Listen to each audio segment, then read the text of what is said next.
Tuan-tuan, negara kita dikejutkan dengan satu kes yang cukup menyayat hati, yakni kematian adik Zubaidi Amir Khusyari beberapa hari yang lepas yang berumur 7 tahun. Janji Nabi SAW, hadis daripada Samurah bin Jundub dalam Sahih Bukhari pada kedudukan 7047, meletakkan kata Nabi SAW, budak-budak ataupun kanak-kanak yang meninggal sebelum baligh dan berakal ulul alam wan nuha, maka mereka akan dimasukkan ke dalam syurga. Maka adik Amir Khusyari insya-Allah tempatnya syurga. Persoalannya, kenapa netizen kita marah sangat adalah yang pertama disebabkan dilakukan oleh ibu kandungnya sendiri. Daripada makluman awal, ibu kandung dia sendiri yang dera dia sampai meninggal dunia. Semua orang netizen termasuk saya, tuan-tuan, kita rasa marah sangat sebab kita tahu saat nak melahirkan seorang anak itu bukan mudah. Tuan-tuan, saya tengok depan mata anak-anak saya dilahirkan keluar 3-4 kilo, average 3-4 kilo, sampai kadang-kadang kesakitan itu kita tengok sampai kadang terkoyak rahim seorang ibu yang nak melahirkan anak. Tengok-tengok ibu ini juga yang bunuh anaknya sendiri. Kita bukan kata melahirkan anak, tuan-tuan, kadang-kadang kita berak, tuan-tuan,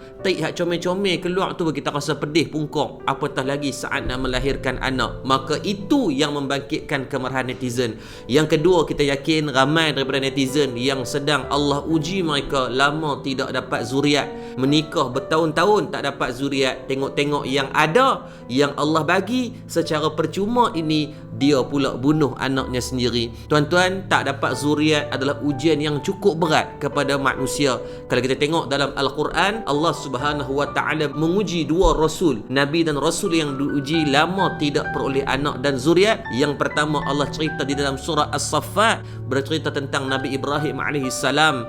Dan riwayat mengatakan Nabi Ibrahim diuji bersama dengan Siti Sarah sampailah umur 70 lebih tak dapat anak. Pada umur baginda 86 tahun bersama dengan Siti Hajar barulah mendapat Nabi Ismail, dan selang beberapa belah tahun daripada tu Allah ceritakan dalam Al-Quran Nabi Ibrahim dikurniakan pula anak yang kedua, yakni Nabi Ishaq alaihissalam oleh Jarul bersama dengan Siti Sarah. Dan tuan-tuan, bukan Nabi Ibrahim saja, disebut juga bagaimana Nabi Zakaria alaihissalam juga diuji lama tak ada anak, tuan-tuan. Dan kisah ini dikhabarkan di dalam surah Al-Imran ayat 38, dan itulah doa yang diamalkan oleh Nabi Zakaria alaihissalam sebelum dikurniakan Nabi Yahya alaihissalam, yakni doanya, Rabbi habli min ladunka zurriyatan tayyibatan innaka sami'ud du'a. Sadaqallahal azim. Wahai Tuhanku, kurniakanlah kepadaku dari sisimu zuriat keturunan yang baik. Sesungguhnya engkau sentiasa mendengar dan menerima sekalian permohonan daripada hamba. Maka tuan-tuan, ni doa yang diamalkan Nabi Zakaria. Dan doa Nabi Ibrahim, Rabbi habli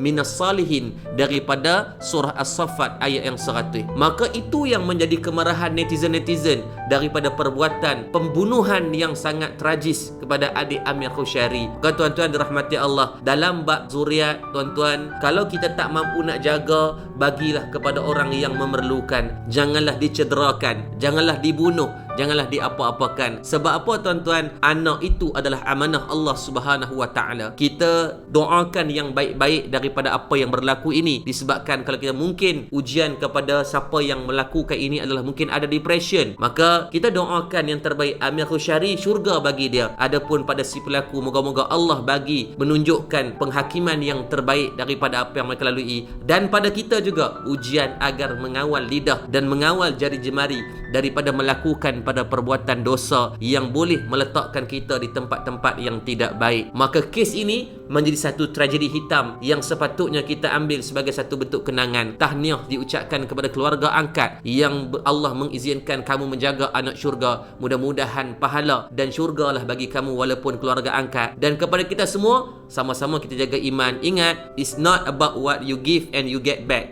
tetapi yang kita bimbang, you will get more. Jadi jaga iman, jaga diri, jaga percakapan, dan jaga penulisan, agar mudah-mudahan Allah memberikan kebaikan kepada kita semua, asbab daripada ujian yang Allah datangkan melalui kematian almarhum adik Zubaidi Amir Khusyari Abdul Malik. Assalamualaikum warahmatullahi taala wabarakatuh.